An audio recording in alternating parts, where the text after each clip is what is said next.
Hey, good afternoon. My name is Jason Lee, and I'm going to introduce to you my transformational change project along with how leading with the heart applies to that project. First, my transformational change project is working with the county office and the 7 departments to create collaborative systems to maximize both human and financial resources. That doesn't currently happen. And so that's what I'm going to be working on. And so what might be some obstacles from taking a leading with the heart approach to that transformational change? First off, one would think that when students are at the center, the heart should always be what we're leading with when we're talking about doing what's best for kids, but that's not always the case. For the last 20 years, we've been very accountability and data driven, and that has kind of taken the focus off the entire child and put it on numbers someplace else, not between the people that are in the system or the people teaching and learning, but the numbers on the table and the accountability and the punitive measures have really pushed us to make that the focus, which is not coming from the heart at all. Also, there's organizational politics in any human organization. Departments, people competing for resources, competing for recognition, having different philosophies in different departments makes collaboration and leading from the heart difficult. Also resource competition. These 7 departments have their own individual budgets, and they work within that financial parameters to do the work they see as important without kind of really understanding or connecting with the other organizations or the other departments.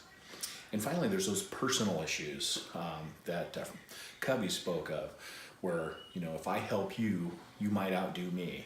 Or if I teach and learn others, perhaps they'll get the promotion that I'm working for. So those kind of things have to be taken into consideration. We're saying those are obstacles from leading with the heart. What I've been doing in my own transformational journey as a leader is relying too much on relationships, kind of those interpersonal skills that come naturally to me, without kind of building the foundational relationships that need to be in place to improve the work we do together.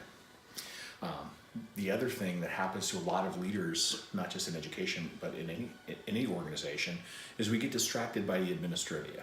We get distracted by compliance issues, our safety plans, our evaluations, we get negotiations, we get all these other kind of distractors that interfere with our ability to kind of lead from the heart. And so I have to recognize those things and make some personal changes in how I operate as an individual to kind of lead by example. And the first one I'm going to do is really listen to people's stories within my organization. Get to understand why they are where they are and why they do what they do and the value they see in what they do. And then share that same kind of stance with them. What is my heartfelt why? Why am I where I am right now? And what connections do we have between those? The 3 things I'll do within my organization. The first one is get to know my team. Like discussed in the book, Leading with the Heart, pages 80 to 90, Crowley really kind of lays out multiple steps that you can put in place to really help you get to know your team. The first step would really be to sit down one-on-one with those individuals and spend time getting to know them.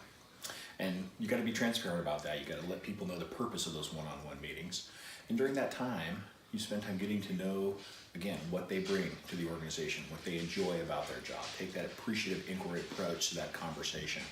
Also, what are their dreams? Where do they see themselves down the road within the organization? That'll help you kind of make that commitment to develop them as leaders and develop them as team members. And so that'll be part of the process. And lastly, and then this was also mentioned by Crowley, is I think as we're building something new within the organization, it'll be important to recognize and acknowledge successes as we do that moving forward. That has to be done regularly, and more importantly, that has to be done genuinely. Genuinely recognize publicly what you do as a team and what individuals bring to the team that helps them move over the obstacles and move forward, so that people really understand that the work is being done and something different is happening within the organization. That will not only benefit the organization, but it'll benefit the perception of those 40 districts we serve to see that we are changing how we operate internally to better serve our clients externally. Thank you so much for your time, and that is it.